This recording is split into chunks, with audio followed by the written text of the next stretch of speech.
Without further ado, introduce our first speaker, who is Pascalle Ricard. She is an MA candidate in the Department of Art History and Visual Studies at UVic, and her paper, as you can see on the screen, is called Squeaking Chairs and Mechanical Clatter, The Puppets Forsaken, Sculpture Informed by Noise Music. Great title.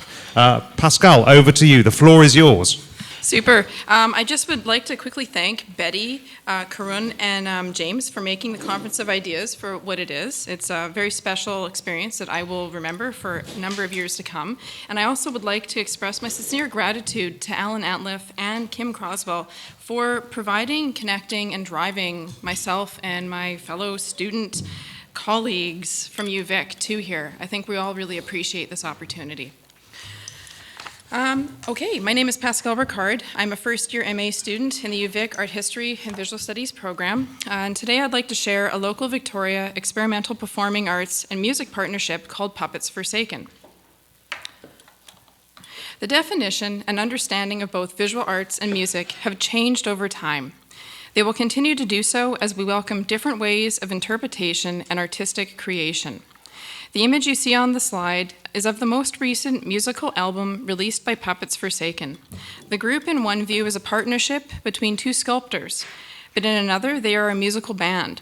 All the instruments played by Puppets Forsaken are handmade by the two musicians and produce analog noise music. The instruments are sculptures and are designed to be engaged with as such, just as they are meant to produce the music they do. Puppets Forsaken are an example of how visual arts are and continue to be inspired by music. The artistic and musical contributions of the group are important because they show how there is a strong relationship between music and visual art. I'll be providing a bit of a historical art historical background and context, as well as inspiration for Puppets Forsaken, and discuss how they meld conceptual art and noise music, creating an even stronger relationship between music and art. Deeply inspired by the now lost sculptural noise instruments, the Intona Ramoni, created by the futurist Luigi Russolo in 1917, Puppets Forsaken are reinventing what modern art and music can be. The Intona Ramoni were Russolo's experiment of what modern music could be in wake of the Industrial Revolution. As new sounds were being produced, along with the new technology that made by humans and the human ear could listen to, possibly it could grow to understand music beyond traditional orchestral instruments and music. And maybe in time there would be even a demand for such strange, loud repetition in music. Although distinct from one another in art production and location of origin, the Dadists and the Futurists together lead the way to a new understanding of art in the 20th century, and ultimately the birth of the later Fluxus art movement. These groups and people have shaped a great deal of what is understood today as conceptual and contemporary art through their rejection of past tradition and embracement of modernity. The Futurists did not resist the change and innovation of technology and newness, creating art of what the future could be, while the Dadists rejected all notions of historical status quo and presented innovative ways of what art is beyond realist oil paintings. Fluxism is the product of both and paved the way for conceptual art. All three have found a connection between visual art and music, either in creating one based on the other or directly incorporated both together like the Puppets Forsaken. Puppets Forsaken are an embodiment of these movements and together demonstrate how visual art can be inspired by music.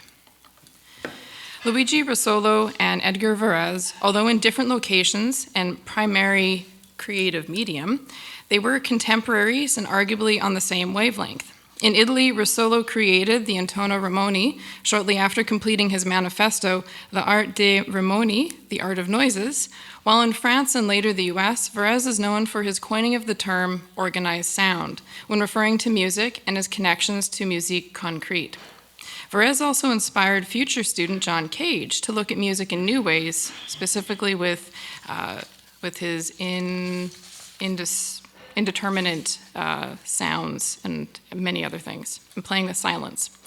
Without Varese's new definition of music, the ideas of sound synthesis, noise music, and what Puppets Forsaken create could not be considered music. The Intona Ramoni and Puppets Forsaken are able to exist in both worlds as music and visual art. in a creative dance, inspiring one another endlessly. Puppets Forsaken are visual artist and UVic visual arts instructor, David Gifford, and audio-visual artist and sculptor, Natalie Leduc. Together, they experiment and push the boundaries of the definitions of what music and art are.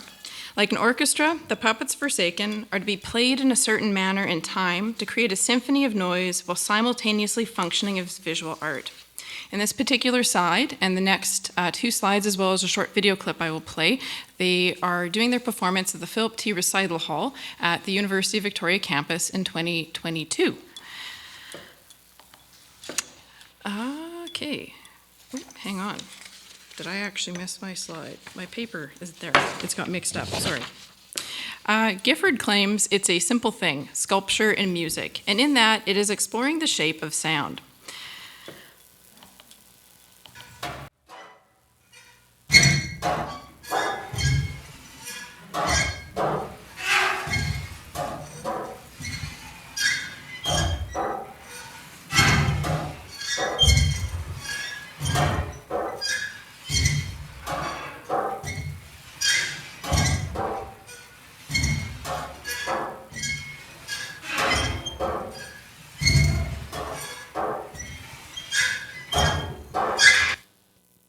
A significant and consistent requirement of all Puppets Forsaken performances is the inclusion of a single brave audience member laying down on the ground near one of the instruments. You can see this particular individual here is on the left-hand side of the stage.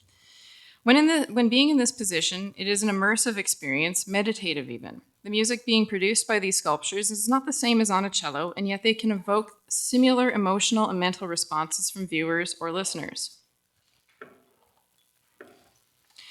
This is actually one of my favorite instruments, with Natalie riding her squeaking chair. All of the Puppets Forsaken instruments have been constructed from rubbish and found objects. In many ways, they are functional and oddly purposeful ready-mades. They are visually mysterious as well as intriguing. David and Natalie enjoy the juxtaposition of placing the instruments in unexpected places and playing their symphony of intuitive noise. The following photos were taken when the Puppets Forsaken played in a clear cut at Carmanah Walbrand Park on Vancouver Island. The performance was powerfully political in its representation of human industrialization and nature, and yet the music produced intermingled with the natural soundscape in a complementary way. Each sculptural instrument made and played in Puppets Forsaken encouraged human curiosity while remaining highly intuitive. The instrument in this image consists of a large industrial spring encased in a cardboard tube, while being held in place with 2 large metal plates on each end. The instrument is played by inserting your hand into the simple hole cut in the front of the instrument and plucking the spring. A very mechanical and exquisite reverberation is produced. Based on these designs, the instruments are played by David and Natalie in an improvisational manner, blending the idea of formal music structure with abstract art.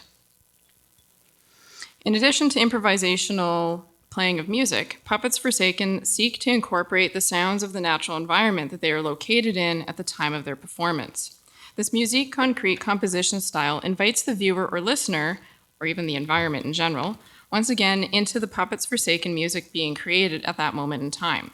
The following clip captures this well, and I'd like you to note when the rock is being tossed into the water behind David Gifford.